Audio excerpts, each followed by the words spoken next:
The 1200 building has haunted the Marjory Stoneman Douglas community for 4 years, a crime scene left untouched since February 2018 for this day, the day jurors would walk through what remains after the horror unfolded within those walls. After survivors escaped, the bloodstains, the shattered glass, Valentine's Day gifts, even random shoes were left behind. Today, jurors saw it all.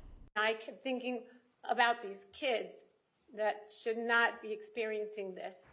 Former teacher Ivy Seamus remembers what she left in room 1214 that Valentine's Day. There's a box of Valentine chocolates sitting on my desk with puppies on it. A student brought me. The jury will have to decide if Cruz gets the death penalty or life in prison after pleading guilty to 17 murders and 17 attempted murders. Is there something that you'd like to tell the jury about your dad? Yeah. What is that? It's okay. I missed him. Far more damage left behind for loved ones. Agony, an emptiness that will never go away, strains on relationships. We have a void in our lives that will never be filled. For days, loved ones told the court about the realities of their lives. Helena was murdered on her father's birthday.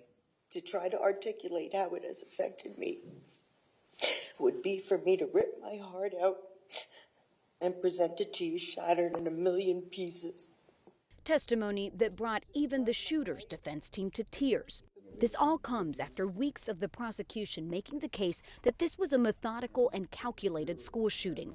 Prosecutors showed the jury social media posts by the shooter months before the massacre, some reading, quote, "I'm going to be a professional school shooter," and multiple posts expressing hatred.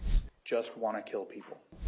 There were also internet searches, including one for, quote, "good songs to play while killing people."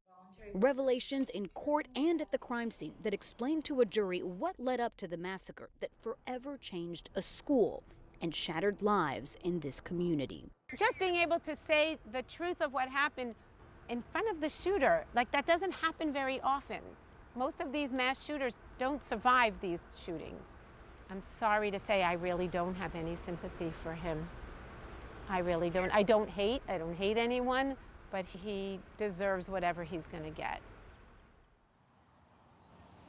And Seamus, the teacher at the end there, was teaching Holocaust lesson that day before she had to rush out. Jurors who went into her classroom likely saw what a small group of reporters saw today, a blood-stained book titled "Tell Them We Remember," or even the learning objective that's still on the wall that reads, "Be aware of the world and its surroundings." Aaron? Layla, thank you so much.